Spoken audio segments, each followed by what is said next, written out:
Bonjour à toutes et tous et bienvenue à ce dernier webinaire de la semaine, hein. Je suis Alexandre Ploto, chargé de mission à VG Police Valais et donc je serai l'animateur de cette session. Session qui s'intègre dans une semaine thématique, hein, face au succès des quatre premières éditions. Le pôle a souhaité renouveler cette année sa semaine thématique avec 10 web conférences gratuites et ouvertes à tous. C'est-à-dire finalement à tous au-delà des adhérents du pôle, hein, finalement, webinaires qui se sont tenus durant toute cette semaine. Cette année, la thématique générale a porté sur la réduction de l'empreinte carbone sur toute la chaîne de valeur du végétal. Quelles solutions innovantes proposées par les différents adhérents qui ont proposé des webinaires. Voilà, les membres du réseau, hein, de VG Police Valley sont en effet assez engagés et actifs pour développer des innovations au service des filières du végétal. Et certaines de ces innovations permettent de trouver des solutions concrètes aux enjeux de réduction de l'empreinte carbone. Donc pendant cette semaine, vous avez pu découvrir, si vous avez participé à d'autres webinaires, des initiatives engagées par les acteurs du réseau sur ce thème et des membres du pôle et leur innovation. En tant que pôle de compétitivité, peut-être juste un petit mot, on a vocation, nous, à soutenir l'innovation, favoriser le développement de projets collaboratifs de recherche et de développement, particulièrement innovants, bien sûr, pour accompagner également le développement, la croissance des acteurs, de ces entreprises membres, grâce à la mise en marché de nouveaux produits, de nouveaux services, procédés, issus des résultats des projets de recherche, notamment. Je ne vais pas rentrer dans le détail de cette diapositive, je suis à votre disposition à l'issue du webinaire, si besoin. Et nous sommes en tout cas heureux de pouvoir continuer de faire ce lien entre la recherche, la formation, les entreprises pour accompagner la mise en œuvre de projets autour du végétal, euh, et via des mises en avant, via des actions de communication et de valorisation, comme l'est cette semaine thématique. Euh, donc voilà les 10 webinaires qui ont été mis en place depuis lundi. Vous pourrez revoir en replay aussi si vous les avez ratés. On a parlé, hein, de différents sujets: pilotage bas carbone, autonomie énergétique des exploitations, en lien avec la filière viticole, là au niveau des vins de Loire, mercredi, la filière fruits et légumes frais avec Interfel hier. Bref, différentes approches, différents projets, différentes études, plusieurs solutions qui ont été retenues suite à des propositions de divers adhérents du pôle. C'était les quelques propos introductifs. Cet après-midi, on clôture donc cette semaine en vous parlant de la traction animale, une rétro-innovation pour une agriculture post-pétrole. C'est d'ailleurs plus précisément Maurice, hein, Maurice Miara, qui va vous en parler. Maurice, tu es actuellement chercheur en études rurales au sein de l'UMR Eco6 pour écologie fonctionnelle et écotoxicologie des agro-écosystèmes. Tu vas essentiellement aujourd'hui nous parler de tes travaux et de tes résultats de thèse que tu as effectués avant finalement d'arriver dans cette UMR, thèse qui a porté donc sur la traction animale en agriculture. Alors je vais pas m'étendre beaucoup plus, hein, Maurice, tu en parleras bien mieux que moi. Je termine simplement, moi, en vous disant que vous pouvez poser vos questions dans l'espace de discussion durant la présentation afin qu'elles soient relayées, hein. Je me prendrai moi-même les premières questions posées à chaque fois par ordre de priorité dans les temps qui seront impartis. L'intervention de Maurice va durer une quarantaine de minutes et on a prévu une rapide pause au milieu de la présentation pour prendre un temps de questions de compréhension ou de précision sur la première partie présentée si besoin, que sinon, de toute façon, un temps d'échange plus global sera bien permis en fin de webinaire. Voilà tout. Maurice, je te laisse la parole. Je te laisse prendre la main sur le partage de ton écran. Je vais arrêter le mien. Et puis, de cette manière, on va pouvoir démarrer. Je vois pas de mots dans le chat, donc normalement, tout le monde nous entend bien. Donc c'est parti, Maurice. Marche. Est-ce que tu vois, est-ce que tout le monde voit mon écran? C'est C'est bon? parfait. Super. Euh, merci beaucoup, Alexandre, pour ces propos introductifs. Bonjour à toutes et à tous. Merci au pôle du coup VG Police Valley aussi de me permettre de présenter mes travaux. Donc aujourd'hui, je vais vous parler de traction animale et on va se poser la question, est-ce que la traction animale peut être considérée comme une rétro-innovation pour une agriculture post-pétrole? Donc, je vais scinder mon intervention en trois parties. La première, sur l'attraction animale. aujourd'hui en France, dans un contexte agricole, qu'est-ce que c'est? Donc j'ai reconnu des noms dans le chat que je salue. Donc il y a certaines personnes qui savent ce que c'est et d'autres peut-être qui sont moins familières. Du coup, on va prendre ce temps-là. À la fin de ce temps d'explication un peu descriptif, on va faire une pause du coup, si jamais il y a des questions, comme ça permettra de bien comprendre ce qu'est le phénomène d'attraction animale aujourd'hui. Après la deuxième partie, on se posera la question de l'innovation. Est-ce qu'on peut considérer que l'attraction animale est une innovation? Spoiler, moi je considère que oui, et donc je la considère en tant que rétro-innovation, donc on reviendra sur cette notion. Et enfin, on se penchera sur la question de la décarbonation, qui nous intéresse plus particulièrement dans cette semaine thématique, à travers les performances de l'attraction animale vers une agriculture post-pétrole. Donc, pour resituer rapidement juste cette recherche, comme Alexandre l'a dit, donc moi je suis ingénieur agronome. Aujourd'hui, je suis chercheur en études rurales. Je travaille de manière générale sur l'adoption de pratiques agroécologiques dans les fermes et sur les effets de ces adoptions sur les performances de durabilité de ces fermes. Du coup, dans ce cadre, j'ai réalisé une thèse sur l'attraction animale que j'ai soutenue en 2025. Donc, c'était une thèse qui était portée par une association qui s'appelait l'Institut national des équidés de travail, donc qui avait pour objet spécifique l'étude des équidés de travail et de l'attraction animale, et qui était cofinancée par le conseil scientifique de l'IFCE, l'Institut français du cheval et de l'équitation, et le fonds EPRO. Donc ce travail de thèse, il a été pour, il a pour cœur, on va dire, des entretiens qui sont au nombre de 67, avec tout un tas d'acteurs de la filière de l'attraction animale, en particulier des agriculteurs et l'analyse de centaines, voire de milliers de documents, donc presse, articles scientifiques, euh, présence à des manifestations de traction animale, donc qui m'ont permis à la fin de publier cette thèse qui s'appelle Penser la Terre, l'attraction animale, une pratique paysanne durable et moderne. Donc on va dire que les deux premières parties elles vont reprendre des éléments qui sont bien développés dans ma thèse et que la dernière partie sur l'agriculture post-pétrole est un petit peu plus adaptée, on va dire, à la semaine thématique de Végépolis, avec quelques éléments un peu nouveaux. Donc tout d'abord, un peu de contexte historique pour resituer d'où on part quand on parle de traction animale aujourd'hui. Donc souvent, on situe le changement dans l'agriculture française, la bascule à l'après-guerre, donc à la suite de la Deuxième Guerre mondiale, avec une intensification de cette agriculture française, donc avec une volonté voilà, de spécialiser les territoires, d'agrandir les fermes, de produire plus, et pour cause, hein, jusqu'en 1949, il me semble qu'on avait encore des tickets de rationnement en France. Donc il y avait un enjeu vraiment important de produire plus. En ce sens, il y a une volonté de changer de type de traction, de passer d'une traction majoritairement animale à une traction majoritairement, voire exclusivement motorisée. Donc cette volonté, elle était marchande d'une part, avec l'arrivée des tracteurs et donc le soutien de l'industrie. Notamment en France, il y a Renault qui s'est reconverti dans la production de tracteurs, donc ça n'a pas marché autant que Renault aurait voulu, mais il y a eu beaucoup de tracteurs américains également avec le plan Marshall. Donc on a eu cette volonté marchande de remplacer les chevaux. Et une volonté politique également de moderniser la ferme France. Donc cette volonté politique, elle se traduit plus particulièrement à la fin des années 50, au début des années 60, avec des lois d'orientation agricole, loi dite Pisani, et également avec le rapport Rueff-Armand, donc qui date de 59, où dedans on cible vraiment plus spécifiquement la petite taille des exploitations françaises, leur inadaptation au final à un monde qui commence à s'ouvrir à la mondialisation et au productivisme. Et donc ces changements sont visibles rapidement.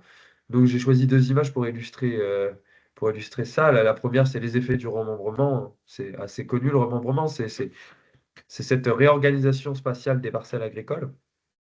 Et donc, on voit là, grâce à l'outil remonter le temps de l'IGN, le basculement. Donc, j'ai pris la Beauce, hein, histoire de vraiment illustrer ce changement drastique, où on passe de petites parcelles, qui d'ailleurs étaient adaptées à l'attraction animale. À l'époque, on parle d'une unité de mesure qui s'appelle le journal ou la journée, en fonction des territoires. Et en fait, le journal, c'est une unité de mesure spatiale qui correspond à peu près la taille qu'on peut travailler en traction animale, qu'on peut labourer en traction animale.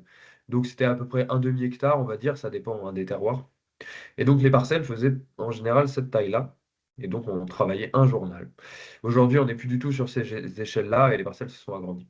Et on voit, c'est à droite la photo donc, de 30 chevaux qui moissonnent dans les années 20. Bon, c'était pas du tout la norme, hein, mais ce qui est intéressant, c'est qu'on voit qu'il y avait quand même des tentatives de productivisme à l'époque en traction animale.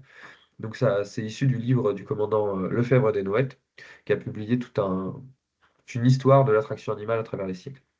Donc ces bouleversements, ils ont conduit à ce que l'anthropologue Bernadette Lisset appelle la fin de la civilisation du cheval.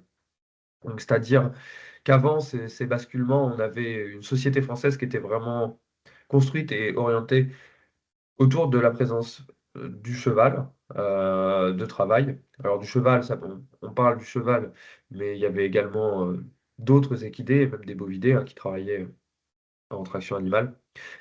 Et cette fin de la civilisation du cheval a conduit, entre autres, à la fin des paysans. Donc ça, c'est le sociologue Henri Mindras qui, en 67, publie un essai à ce sujet.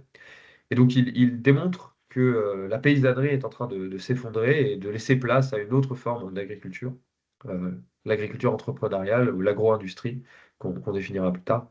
Donc, la fin des paysans, j'ai mis un point d'interrogation, parce qu'en fait, on va se rendre compte après coup que des paysans, il en est resté, et qu'en fait, c'est plutôt la fin des sociétés paysannes euh, qui, qui se produit.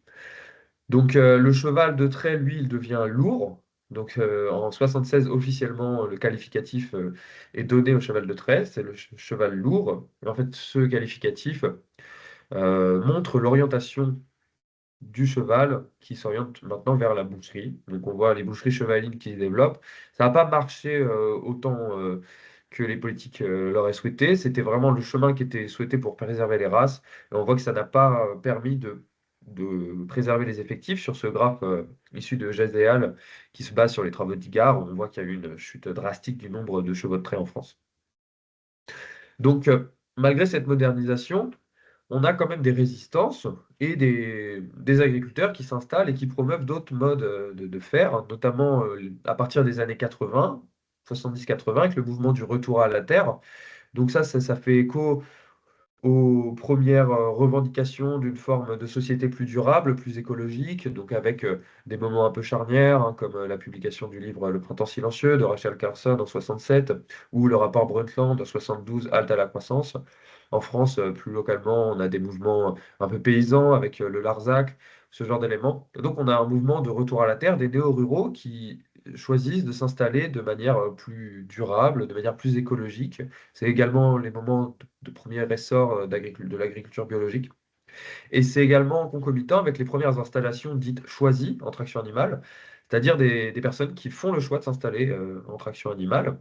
Dans ces années-là, on a également une dynamique associative qui se construit autour de la pratique, avec la création des associations Promata et Hypothèse dans les années 80 au début des années 90. C'est des associations pionnières sur la traction animale puisqu'elles sont encore présentes aujourd'hui. Et en fait, à la fois ces installations d'agriculteurs, de paysans et ces associations, elles ont permis la préservation d'un patrimoine, de faire le passage, entre guillemets, entre le déclin des historiques de l'attraction animale, qui mobilisait toujours les animaux de travail et qui n'étaient pas passés au tracteur encore, et les premiers qui ont fait le choix de s'installer pour des motivations écologiques ou alternatives de manière générale. Et donc elles ont posé aujourd'hui les bases de la pratique actuelle. Donc aujourd'hui, l'attraction animale, qu'est-ce que c'est? On assiste à une réappropriation de la pratique par des néo-ruraux, toujours ces mêmes vagues, on va dire, et un regain d'intérêt. On a des signaux faibles qui nous montrent que de plus en plus de personnes s'intéressent à l'attraction animale pour s'installer euh, avec ce mode de traction. Donc que ce soit la création d'associations autour de ce sujet, par exemple en 2023, on a eu deux associations de traction bovine qui sont constituées, l'AFMB et Atlas Bovin d'aujourd'hui. On a une augmentation, selon l'IFCE, de la vente de chevaux de travail pour le travail, donc depuis les années 2010. Donc ça conduit aujourd'hui en France à avoir des centaines de fermes qui travaillent selon l'attraction animale, donc pas forcément en totalité, mais donc ça c'est une carte que j'ai pu réaliser au cours de ma thèse où j'ai recensé 416 fermes qui travaillent en traction animale. Donc c'est pas exhaustif, il y en a probablement plus. Donc c'est dans les fermes, mais on voit ça également en ville et en débardage, donc pour les forêts. Bon, malgré tout, malgré ce regain d'intérêt, cette réappropriation de la pratique, il y a quand même peu de données autour de l'attraction animale. On a des difficultés à déjà savoir combien il y a de personnes. Est-ce que ces personnes durent dans le temps? Quels effets l'attraction animale a sur les systèmes agricoles, et donc il y a un besoin réel de mieux comprendre ce phénomène. D'ailleurs, au début de mes recherches, j'ai qualifié l'attraction animale comme appartenant à un trou noir de la recherche. Donc ça, c'est un concept du sociologue Van der Ploeg, qui a pas mal travaillé sur les agricultures alternatives et paysannes. Et il considère que quand une agriculture alternative émerge et qu'elle est vraiment, on va dire, en opposition ou en décalage par rapport au système agricole dominant, la recherche ne s'en saisit pas au début. Ou tout du moins, pas la recherche classique, c'est-à-dire privée ou publique. Ça va plutôt être de la recherche sur le terrain, donc des modes plutôt par expérimentation collective, de la recherche de pair à pair. Donc c'est un peu moins vrai aujourd'hui parce qu'on a quand même de plus en plus de recherches qui s'effectuent autour de l'attraction animale. Il y a, au-delà de ma thèse, il y a deux autres thèses qui ont été réalisées. Enfin, une thèse qui a été soutenue il y a un an, il me semble, la thèse de Clémence Betzé sur l'attraction animale en viticulture. Il y a une thèse en cours, la thèse de Fabienne Boivin, sur l'attraction animale en maraîchage. Donc on voit qu'il y a quand même une dynamique qui se construit. Elle est ténue, mais elle est présente. Donc l'attraction animale agricole, plus précisément aujourd'hui, elle se déploie surtout en viticulture et en maraîchage. C'est vraiment les deux zootex où on va avoir de l'attraction animale. On en retrouve à la marge également sur d'autres systèmes de culture, mais c'est les deux zootex majoritaires. C'est principalement des équidés, donc majoritairement des chevaux de trait aujourd'hui qui travaillent dans les fermes, un peu des ânes également, et à la marge des hybrides, donc mulets et mules, et également des bovidés de manière assez faible. En termes d'opération culturelle, c'est le travail du sol qui va être majoritairement réalisé. On va avoir un petit peu de transport, mais c'est surtout, voilà, surtout du travail du sol, donc des cavaillonnages, griffages, butages, labour peu profond forcément. Et donc c'est un phénomène qui est plutôt accolé aux mouvances paysannes alternatives. J'ai pas dit par exemple, mais l'un des fondateurs d'Hypothèse est également l'un des fondateurs de la Confédération paysanne. Et depuis ce temps, on a quand même cette filiation importante entre l'attraction animale et les milieux paysans et alternatifs. Donc, maintenant qu'on a vu un peu où se déployer l'attraction animale, on peut se demander qui mobilise l'attraction animale. Et donc, c'est une des questions que je me suis posée dans ma thèse, avec ce profil des utilisateurs. Donc, je l'ai déjà un peu évoqué, c'est plutôt un phénomène néo-paysan, donc dans le sens où c'est plutôt des néo-ruraux aujourd'hui, en tout cas des personnes qui ne sont pas issues du milieu agricole, c'est-à-dire qui n'avaient pas de famille dans l'agriculture. Parce que néo-ruraux, ça pouvait quand même être des personnes qui étaient, qui avaient un lien avec la ruralité, mais qui n'étaient pas en lien avec l'agriculture. Et donc reconversion, parce qu'en fait, c'est souvent des personnes qui ont des formations initiales qui ne sont pas forcément en lien avec l'agriculture et ou qui ont exercé un métier avant de s'installer en agriculture. Et en fait, souvent, bien souvent, il y a une perte de sens avant au travail qui a conduit à la volonté de s'installer.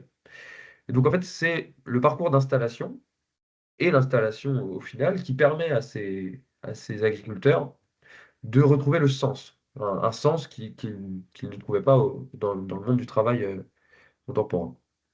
En ce sens, l'attraction animale, dans leur parcours de vie, elle constitue un moment de bascule. C'est vraiment ce qui permet de concilier leur quête de sens, leurs aspirations, qu'on détaillera après, ces aspirations, et leur projet de vie. Donc au final, il y a trois types de parcours que j'ai identifiés. Euh, au gré de mes enquêtes. Le premier, c'est l'installation jeune en reconversion. C'est le plus courant. Donc, c'est souvent après des études supérieures et l'exercice d'un premier métier en lien avec la formation initiale. Il y a une perte de sens et donc une reconversion. L'installation sur le tard, c'est à peu près le même mode opératoire, sauf que la personne vient à l'agriculture plus tard, généralement après passer ses 40 ans, et souvent exercer donc un métier également avec plus de responsabilités. Et l'installation prévue, c'est le cas le moins courant que j'ai rencontré. C'est les personnes qui avaient prévu de s'installer en agriculture, parfois même prévu de s'installer en traction animale. Donc ça, c'est plutôt en viticulture. Donc je vais juste vous illustrer avec l'un de mes enquêtés, le parcours que j'ai le plus rencontré, c'est le parcours d'installation jeune en reconversion. Donc avec FM12 pour ferme maraîchère 12, il va y avoir des codes comme ça, vous verrez, c'est pour garder l'anonymat de mes enquêtés. Et donc cette personne a réalisé des études d'ingénieur, donc un bac plus 5, a débuté son travail à Paris en tant qu'ingénieur informatique et au bout de 2 ans, on n'y trouvait aucun sens. avait une perte de sens complète et donc a choisi de se rapprocher de ce qui pour elle était important, c'est-à-dire la présence des chevaux. C'était une personne qui était cavalière. Donc, a réalisé plusieurs woofings en lien avec l'agriculture, puis en lien avec les chevaux. S'est formé avec un BPREA et un diplôme MATE. Et au final, s'est installé en 2020 en traction animale maraîchère et avec un élevage de Castillonnais. Donc, là, je l'ai un peu évoqué. Cette personne, elle a choisi de s'orienter vers la traction animale parce que elle avait cette appétence, entre guillemets, pour les chevaux. Et ça fait partie des motivations qui sont très très importantes. J'ai étudié ces motivations dans ma thèse.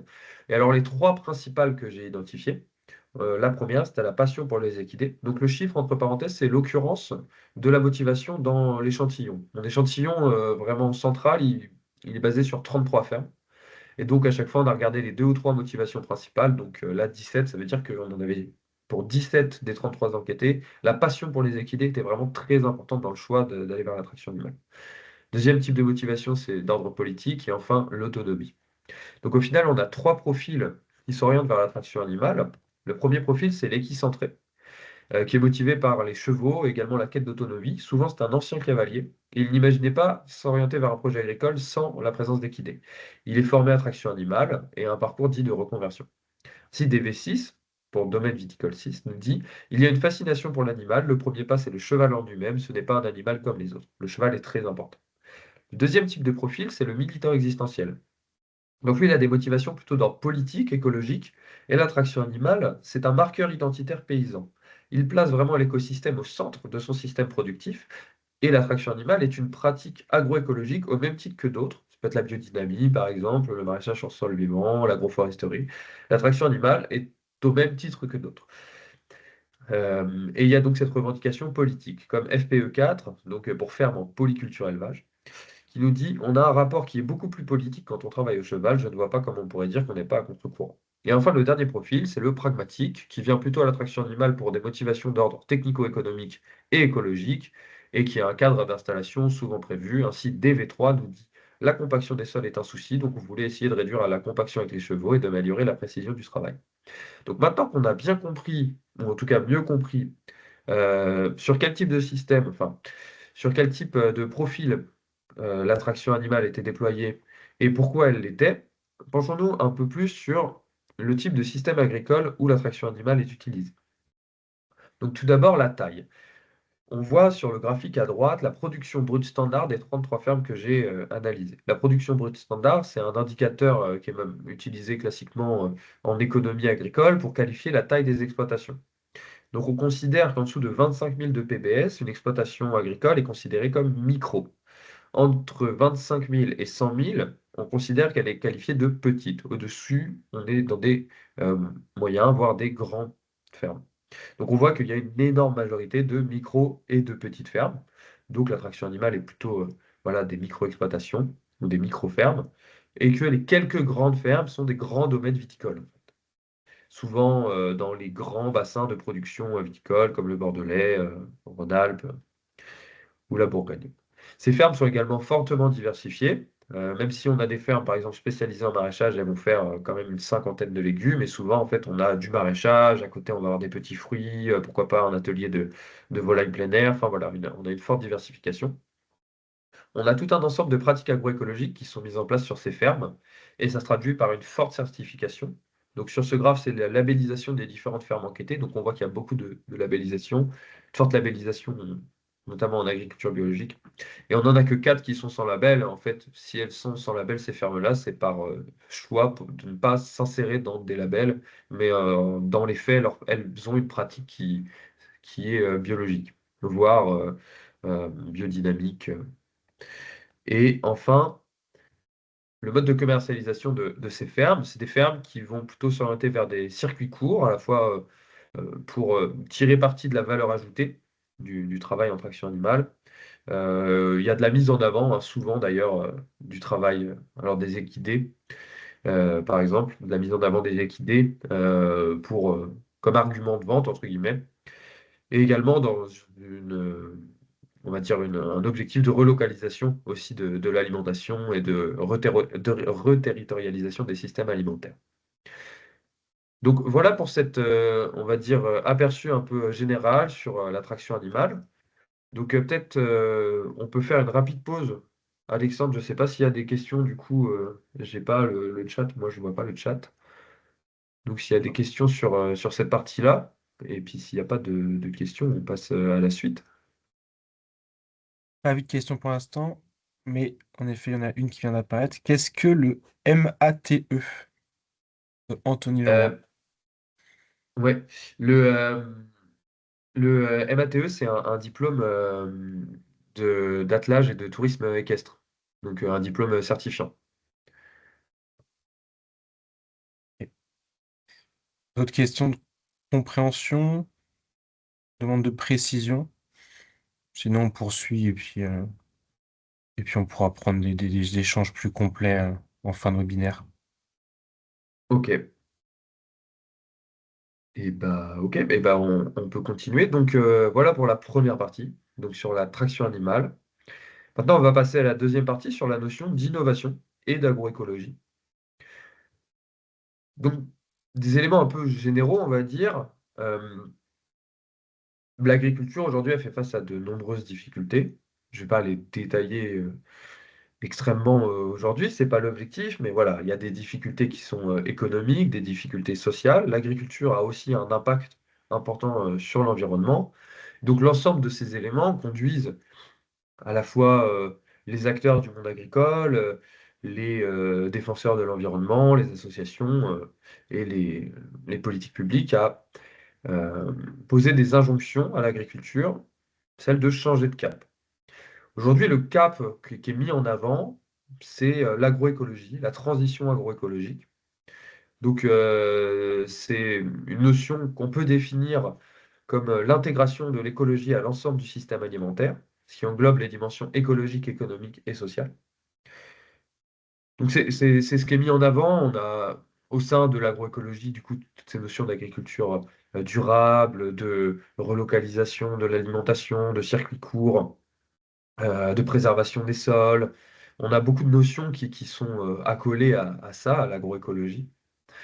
Et donc, dans ce contexte de transition agroécologique, on a tout un tas de pratiques qui s'en réclament et qui mettent en avant en fait leurs effets pour s'intégrer au sein de cette transition agroécologique. Et donc, la réappropriation de l'attraction animale, elle s'intègre en partie dans ce contexte de transition agroécologique et de mise en avant, entre guillemets, de ces pratiques qui sont considérées comme plus durables. Et du coup, la question qu'on peut se poser, puisque on se demande aussi quelles innovations pour l'agroécologie, c'est est-ce que l'attraction animale peut être considérée comme une innovation au sein de cette transition agroécologique? Donc, tout d'abord, qu'est-ce qu'une innovation? Alors, une définition hyper générique peut être donnée à travers la définition du manuel d'Oslo. C'est la mise en œuvre d'un produit ou d'un procédé nouveau ou sensiblement amélioré, d'une nouvelle méthode de commercialisation ou d'une nouvelle méthode organisationnelle dans les pratiques de l'entreprise, l'organisation du lieu de travail ou les relations extérieures.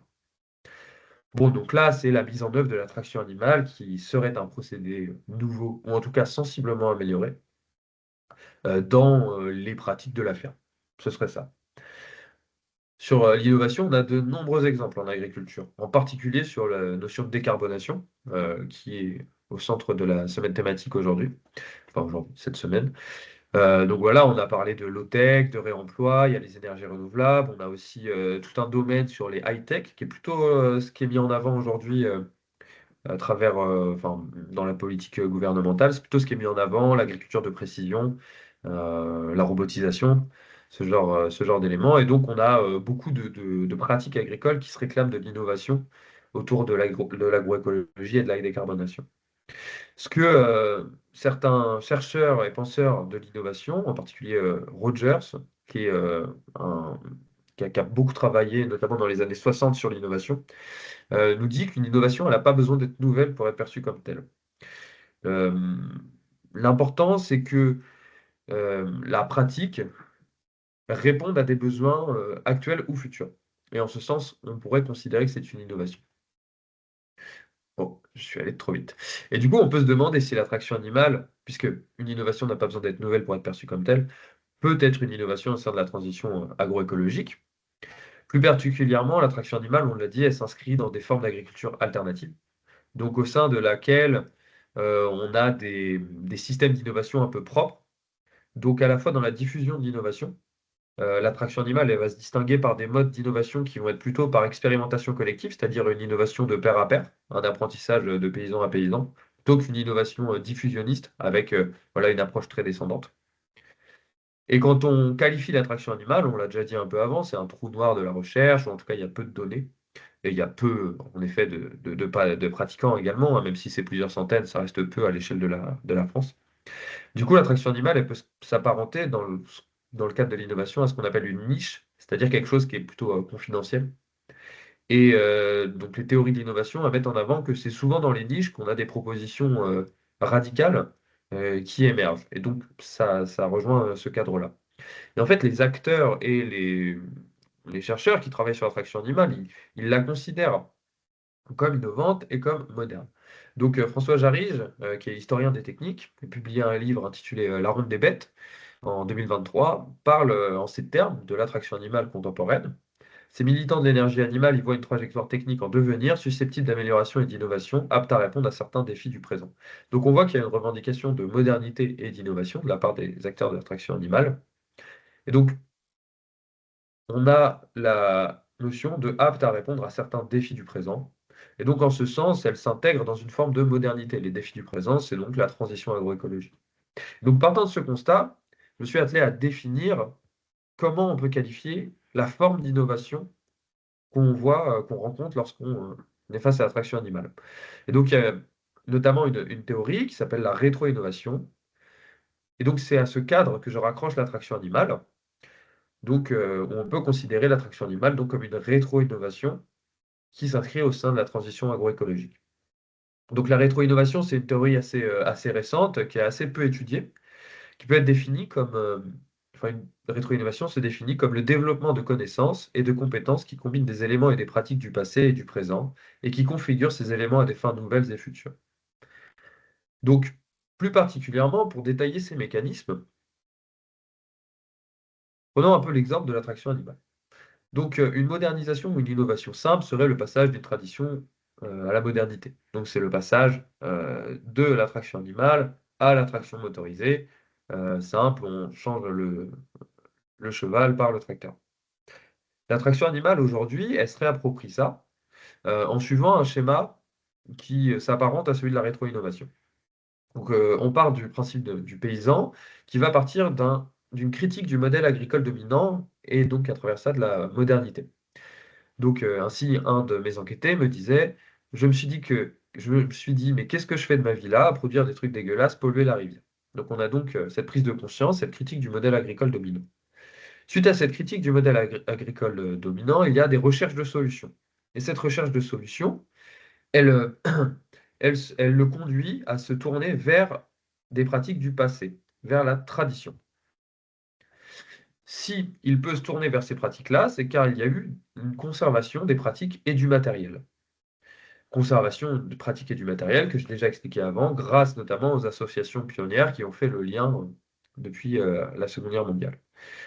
Ainsi, un de mes enquêtés me dit, je fais une transition, moi, en maintenant un savoir-faire, redevenir un pays agricole autonome, ça se fait pas en une génération. Une fois qu'il s'oriente vers la tradition, il se réapproprie la pratique et la met en place sur sa ferme. Notre paysan devient un paysan en traction animale. Il met en place la traction animale sur sa ferme grâce à la conservation des pratiques et du matériel, motivé par la critique du modèle agricole dominant. On retrouve ici en plus nos profils d'agriculteurs par leur motivation. Cependant, il y a également une intégration de l'agriculteur et de la ferme à un système qui est aujourd'hui ancré dans une agriculture plutôt productiviste, mondialisée. Et donc, il intègre également des éléments de la modernité. Il y a une stratégie de modernisation de la pratique et une revendication. Maintenant, la traction animale est très moderne, on a les mêmes performances que le tracteur, la même efficacité. Après, c'est les largeurs de travail qui changent. Et enfin, ces éléments, ces allers-retours conduisent à des apprentissages spécifiques entre modernité et tradition. Ainsi, l'un de mes enquêtés me disait, moi je suis un autodidacte, j'ai pas été dans des écoles, tout ça, je suis allé à la rencontre des personnes et des formations qui m'interpellaient. Donc des apprentissages spécifiques. Donc au final, voilà le cadre de l'attraction animale en tant que rétro-innovation. On peut donc euh, définir l'attraction animale en tant que rétro-innovation au sein de la transition agroécologique. Donc il y a quand même des difficultés hein, à être perçu comme innovation. C'est probablement le caractère un peu passéiste, malgré tout, qui reste accolé à la pratique, un peu archaïque, folklorique. C'est l'image qui colle toujours à la peau de l'attraction animale, mais on vient de voir que quand même on pouvait considérer cette pratique comme une rétro-innovation. Donc on a répondu aux deux premières parties de cette présentation. Qu'est-ce qu'est l'attraction animale? Peut-elle être considérée comme une innovation au sein de la transition agroécologique? Et on va maintenant se demander, peut-elle s'inscrire dans une perspective post-pétrole? Donc aujourd'hui, on a de nombreuses injonctions à décarboner l'agriculture. Je passais assez vite là-dessus. On a des objectifs de diminution de la présence des énergies fossiles dans les fermes, à la fois du fait du potentiel émetteur de l'agriculture, mais également par rapport à la résilience que l'agriculture doit avoir face aux chocs potentiels futurs. Et donc, on a des recherches de solutions. Donc, cette semaine thématique, on a montré 10. Je présente la dernière, cette solution qui est aujourd'hui l'attraction animale. Donc là, je vais vous présenter des travaux qui sont d'autres études que ma thèse, toute une suite d'études pour montrer un petit peu quelle est réellement la performance de l'attraction animale au regard de l'enjeu post-pétrole ou de décarbonation des fermes. Donc tout d'abord, un retour historique sur ce qu'a induit le changement de mode de traction. C'est une étude qui a été réalisée en 2018 par Archaoui et Chazine-Piros. Archaoui qui est notamment chercheur à Rennes, à l'INRA de Rennes, et qui a fait une étude sur le poste traction dans les fermes, l'efficacité de ce poste. Et donc on voit qu'avec l'arrivée du tracteur, on a une efficacité qui a doublé. Donc l'efficacité, c'est l'EROI, Energy Return on Investment. Et, euh, et qu'en revanche, on est passé de 90% d'autosuffisance énergétique en 40 à 5% en 1980. Donc cette étude, elle a été déjà pressentie par Rydberg et Janssen, qui sont des chercheurs danois, il me semble, qui avaient montré dès 2002 que le tracteur, certes, était plus efficace en termes énergétiques, mais qu'il était bien moins redoublable. Donc ça se traduit notamment par des émissions beaucoup plus fortes avec une traction motorisée qu'avec une traction animale. On a une étude italienne en 2013 qui a comparé un scénario en traction animale et un scénario en traction mécanique à travers la méthodologie de l'analyse de cycle de vie. Et ils ont notamment montré que avec le scénario traction animale, on avait une baisse de 96% de l'impact sur le réchauffement climatique dans le cas d'un semi par rapport à la traction motorisée. Donc on voit aussi sur ce graphe que l'intérêt, il n'est pas uniquement sur donc eux, ce qu'ils appellent global warming potential, donc l'impact sur le réchauffement climatique, mais qu'on a aussi des effets sur d'autres éléments, notamment acidification potential ou le nutrient enrichment potential, où on voit une diminution drastique de la, des, euh, des causes du poste de traction. Donc, pour revenir sur la France, on a toute une série de comparaisons qui a été faite sur différents chantiers. Donc en 2016, qui a été menée par un bureau d'études Artelia et par l'IFCE, l'Institut français du cheval et de l'équitation, et donc, qui était basé sur le territoire de la Charente-Maritime. Donc on a comparé sur plusieurs types de chantiers, pas que agricoles, les émissions de CO2 entre la traction animale, un engin thermique et un engin électrique si existant. Il me semble que là, je ne vous présente pas de, de, de comparaison avec un engin électrique. Donc je vais en présenter quelques-unes. Donc là, c'est un chantier de type collecte de déchets, donc EMR, c'est plutôt, on va dire, les emballages. Donc ici, on n'a pas, on a la traction animale à gauche en vert et l'engin thermique en bleu. Donc on voit qu'on n'a pas de significativité sur la baisse d'émissions de CO2. En revanche, on a quand même une tendance à la significativité avec une augmentation des émissions. Quand on regarde sur un chantier de débuscage, donc plutôt en forêt, on va dire, si les durées d'intervention sont différentes, on met 3 fois plus de temps pour le même chantier pour l'attraction animale. En revanche, on est on est 4 ou 5 fois moins émetteur. Là, on a une réelle significativité. Sur un chantier de type broyage, encore une fois, on met un peu plus de temps en traction animale, 3 jours contre 2 jours en traction thermique, enfin avec des engins thermiques. Mais pareil, on a une diminution de 2,5 de l'émission de gaz à effet de serre, enfin de kilo équivalent CO2 par chantier. Et enfin, sur une prestation de fauche, donc, qui se rapproche un peu plus de nos chantiers agricoles, là on voit que, pareil, on met 2 fois plus de temps en traction animale, donc 3 jours contre 1 jour et demi, mais que on est 3 à 4 fois moins émetteur en termes d'équivalent CO2. Donc on voit bien ici les performances importantes de la traction animale sur ces aspects-là. Donc concrètement, sur les systèmes agricoles, moi, je n'ai pas centré ma thèse sur ces aspects-là, mais j'ai quand même réalisé une analyse sur 14 fermes qui s'intégraient dans une analyse plus générale de la durabilité de ces fermes-là. Donc une analyse sur l'équivalent litre-fuel par hectare. Donc en agriculture, on distingue deux types d'énergie. Il y a l'énergie directe, donc c'est tous les intrants consommés sur la ferme, donc ça va être carburant, électricité, gaz. Et on a l'énergie indirecte. Donc là, c'est l'ensemble des intrants non énergétiques, enfin non énergétiques directement.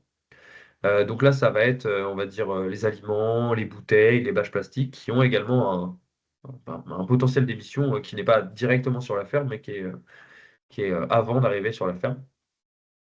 Donc ce graphe-là, il montre les résultats EQF par hectare des 14 fermes que j'ai évaluées. Donc il permet d'estimer en fait la sobriété dans l'utilisation de l'énergie dans les fermes. Et il y a des coefficients qui sont appliqués à chaque intrant.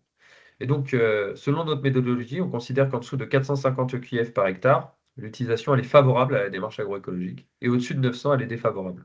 Donc on voit qu'il y a quand même des fermes en traction animale qui ont une démarche défavorable au regard de la consommation énergétique.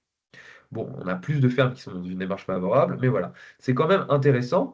Et en fait, ça va dans le sens aussi du fait que l'attraction animale n'est qu'un poste sur une ferme. Et que ça, c'est pas parce qu'une ferme est en traction animale, qui potentiellement d'ailleurs elle va l'être que sur une partie de son système, qu'elle ne va pas consommer à côté. Donc il y a un potentiel de décarbonation qu'on a vu avant, mais ça n'implique pas forcément d'être totalement décarboné.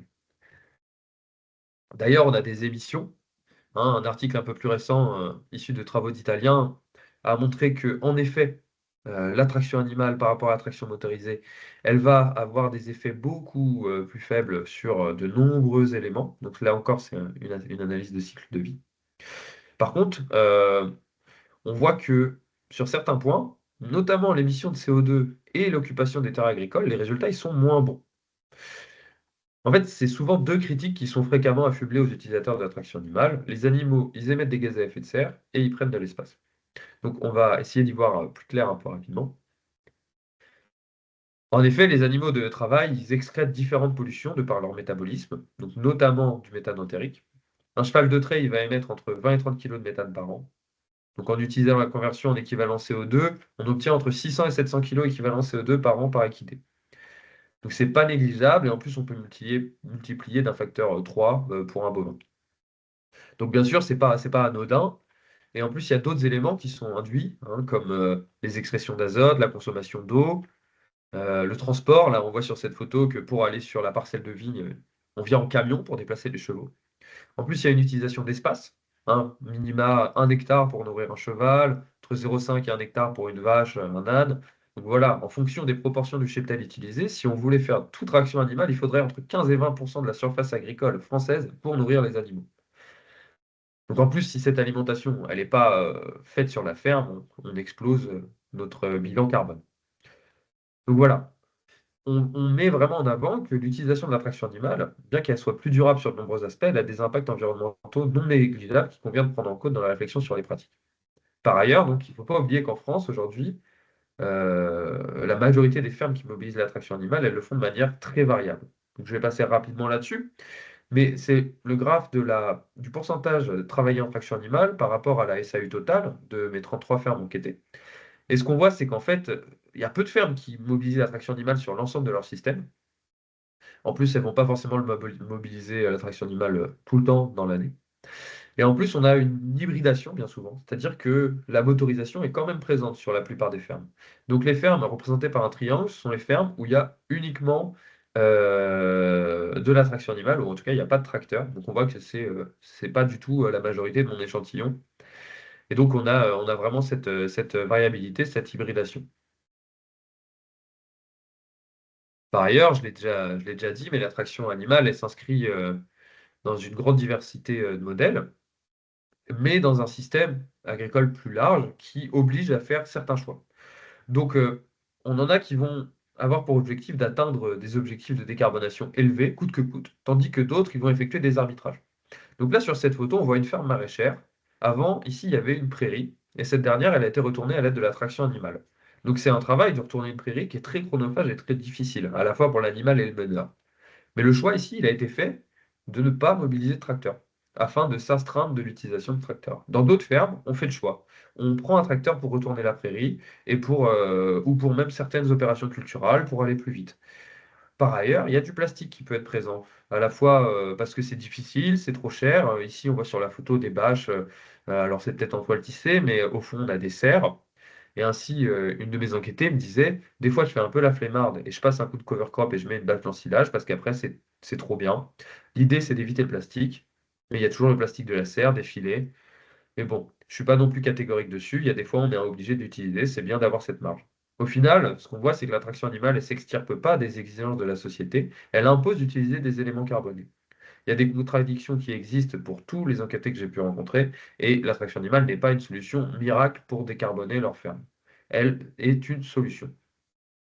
Bon, cependant, juste l'attraction animale, les acteurs qui la mobilisent la revendiquent en tant qu'énergie renouvelable. Donc, une énergie, on peut dire qu'elle est renouvelable si elle est issue de sources naturelles qui se régénèrent en permanence ou à une échelle de temps humaine. Donc il y a une volonté des acteurs de l'attraction animale de faire reconnaître la pratique comme telle, mais pour autant, elle n'est pas encore reconnue comme telle. Donc il n'y a pas de reconnaissance non plus à l'échelle internationale, et du coup, avoir une pratique comme l'attraction animale qui serait reconnue comme énergie renouvelable, ce serait une première, a priori, pour notamment un pays qui utilise majoritairement l'attraction motorisée. Donc, on peut considérer en effet qu'elle peut être une forme d'énergie renouvelable dans la mesure où elle repose sur le cycle biologique des animaux. Ces derniers transforment l'énergie solaire en force motrice. Donc, on l'a vu, lorsqu'on compare uniquement le poste traction, la traction animale, elle permet de réduire l'usage des combustibles fossiles, indubitablement, tout en générant d'ailleurs de nombreux effets indirects positifs. Bon, pour autant, euh, on a également vu que certaines fermes n'ont pas forcément des performances sur ces aspects-là qui sont exceptionnels. Donc, ce qu'on peut retenir, c'est qu'en fait, ça, le verbatim est issu du gouvernement français qui répondait sur est-ce qu'on doit soutenir l'attraction animale. Et donc, le gouvernement français disait l'attraction animale peut constituer dans certains cas un levier de décarbonation du secteur agricole. Et je pense que c'est comme ça qu'il faut considérer l'attraction animale, en effet, dans certains cas, un levier de décarbonation du secteur agricole. Mais ce qui est important de considérer, c'est que l'attraction animale, elle s'inscrit au-delà, en fait, de la décarbonation des fermes. C'est une approche beaucoup plus étendue de la notion de durabilité. En effet, là, on a beaucoup parlé d'énergie, et parler d'énergie animale, ça peut être un peu dangereux, parce que ça occulte de nombreux éléments, euh, ça invisibilise de nombreux éléments de ce qui se noue, en fait, réellement, lorsque humains et animaux travaillent conjointement. Donc, bien entendu, si on utilise la notion d'énergie, ça peut être très très intéressant hein, pour comparer médiatiquement, politiquement, même scientifiquement, c'est ce qu'on vient de faire ici. Mais notamment puisqu'on parle beaucoup de transition énergétique au-delà de la transition agroécologique. Pourtant, si on réduit la contribution des animaux juste à l'énergie, ça ne permet pas de saisir l'ensemble du phénomène. En effet, cette pratique, c'est une interaction entre les animaux et les humains dans des conditions de travail. Il s'agit de travailler avec le vivant, donc, il convient ainsi de ne pas percevoir l'animal uniquement comme un outil, mais comme une entité qui est centrale dans le fonctionnement de la ferme. La présence des animaux, elle permet une cohérence dans le projet agroécologique de la ferme. C'est un marqueur très important dans les projets de vie autour des fermes alternatives. Donc, on voit sur cette photo le champ, qui est le lieu de travail. En second plan, le parc des ânes, le lieu de vie des animaux. Et en troisième plan, la maison, le lieu de vie des paysans. Il y a donc un entremêlement de la ferme, des animaux et des humains. La relation à l'animal et les relations et les interactions qui sont entretenues avec lui deviennent réellement un fait social. C'est un partenariat, un acte de coproduction. L'animal n'est pas un compagnon de... L'animal est un compagnon de travail. Pardon. Mais ce n'est pas un animal de compagnie. Donc, c'est important de se défaire de cette vision-là, hein, une vision qui réduit l'animal à une énergie. En fait, le travail animal, c'est un fait de collectif de travail interspécifique, un fait social, un fait patrimonial. Et pour conclure, donc, résumer un peu cette présentation, l'attraction animale, elle connaît aujourd'hui un regain d'intérêt en France. Elle s'inscrit dans des formes d'agriculture alternative. Ses caractéristiques la positionnent en tant que rétro-innovation au sein de la transition agroécologique. Les différentes études qui illustrent les performances de la pratique dans un contexte de décarbonation montrent l'intérêt de mobiliser l'attraction animale. Et pour autant, la pratique elle va au-delà de la simple énergie animale, une manière plus durable en fait de concevoir les systèmes agricoles, vers une forme un peu d'agriculture sympoétique, c'est-à-dire une agriculture qui implique une transformation continue et réciproque des humains et des non-humains, et donc qui représente une proposition au final un peu de modernité alternative, apte à répondre à la fois aux enjeux de la décarbonation de l'agriculture, mais également de l'agroécologie de manière plus générale pour le futur. Donc au final, les paysans en traction animale, ils opèrent un détour par le passé pour préparer l'avenir.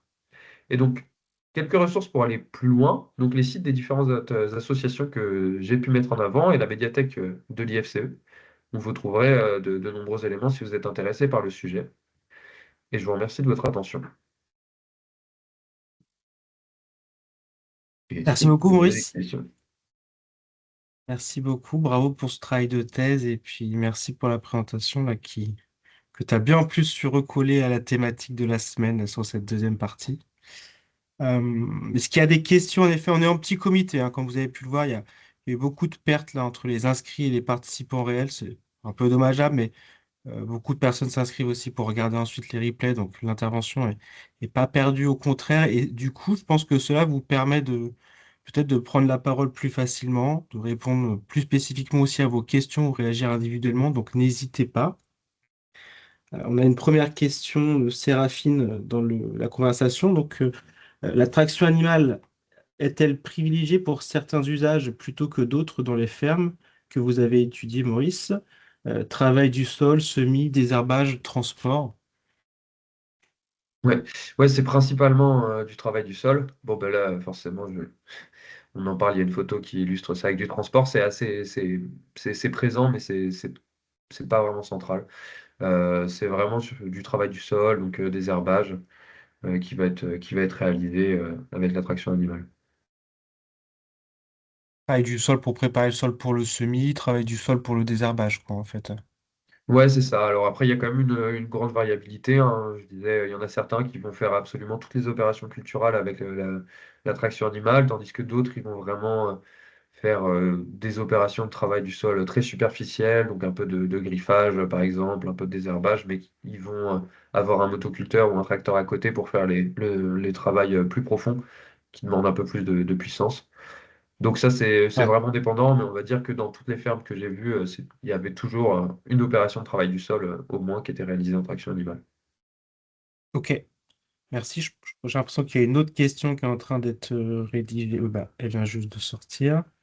Une question d'Anthony. Je me demandais si l'impact de la production de fumier via les équidés, notamment, pouvait aussi jouer sur l'avantage écologique et économique et avait été étudié dans ta thèse. Ouais, c'est vrai que on pense, enfin, c'est souvent quelque chose, un argument qui est mis en avant. Au final, il joue assez peu. Euh, il est, en fait, souvent, les animaux, ils sont pas en box.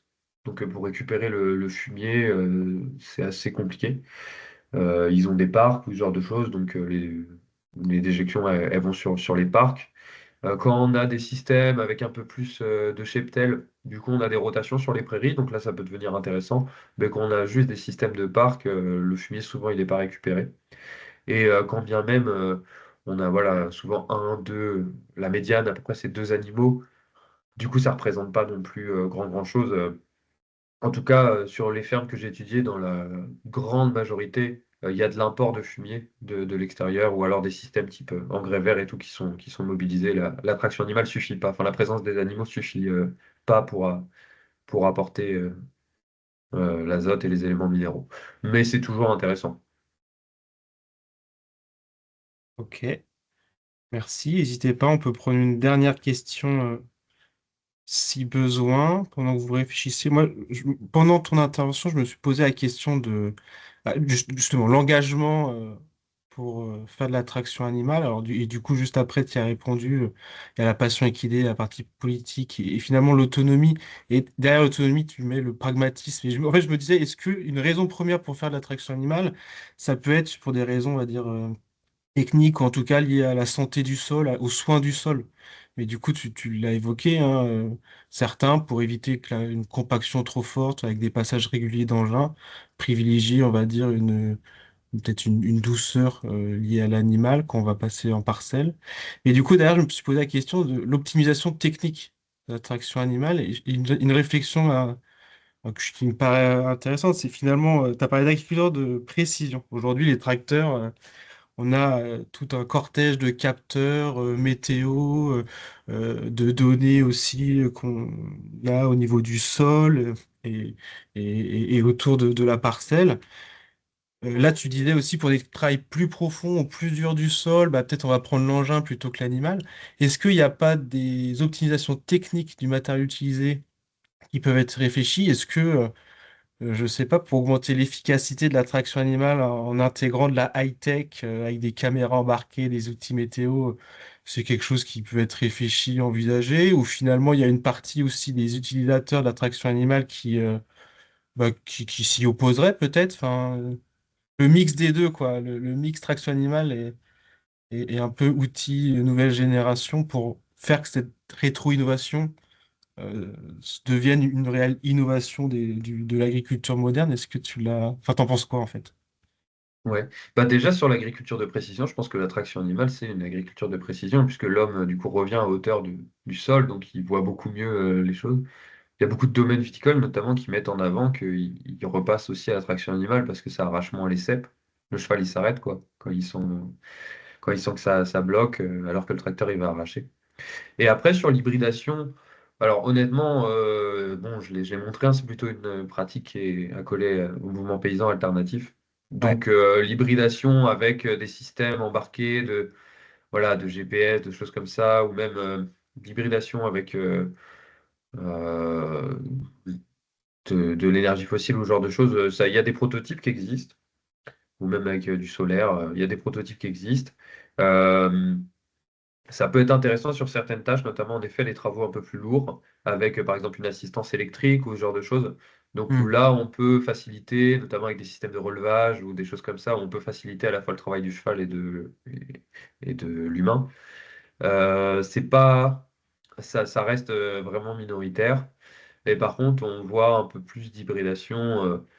Notamment dans les domaines viticoles, à l'échelle parcellaire, où tu peux avoir à la fois une agriculture de précision avec le tracteur et à côté des opérations menées en traction animale. J'ai vu des images dans le même champ, des chevaux qui travaillaient à côté des robots, donc voilà, ça peut exister, mais c'est pas non plus, c'est pas central, quoi. Mais il y a tout un travail, par contre, d'innovation qui est fait autour des outils.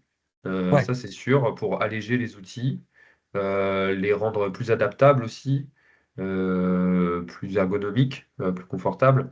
Il y a quand même pas mal de troubles musculo-squelettiques qui se développent quand on fait de la traction animale. Enfin, c'est un travail qui est quand même un peu dur. Donc, on a pas mal d'innovation quand même qui est faite. Donc, pareil, avec de l'innovation un peu comme je disais, par expérimentation collective, par itération. Il n'y a pas de processus, on va dire, industriel autour de la traction animale et des outils pour l'instant. Ok. Moi, merci pour ta réponse, très intéressant. On a un complément là dans le chat, hein, s'inspirer de modèles de ferme ailleurs. Alors, est-ce que c'est les Amish, les Mormons, ou je sais, ou autre action animale avec 10-15 chevaux appuyés par des systèmes électriques et des batteries sur les outils attelés. Voilà, une hybridation des enfin, des deux visions, des deux outils, des deux façons de faire qui permet peut-être d'optimiser. Ok. Très bien. Bah, écoutez, là, il est 15 heures, donc je pense qu'on est arrivé au terme de cette présentation. Je vais couper l'enregistrement. Je vais remercier Maurice une nouvelle fois. Si, je crois que Maurice, tu connais peut-être certaines personnes dans l'auditoire. Mais surtout, n'hésitez pas à revenir vers lui pour poursuivre les échanges, préciser. De mon côté, je pense que je le ferai, Maurice. Alors peut-être tu peux rester 5 minutes pour qu'on débriefe de l'intervention. Si vous souhaitez aller, voilà, aussi reprendre contact avec le pôle suite à cette semaine thématique sur 2026, moi je me ferai un plaisir de répondre à vos questions et vos sollicitations si besoin. Merci pour votre écoute. Très bonne journée, très bon week-end, très bonne fête de fin d'année et puis à bientôt. Merci Maurice.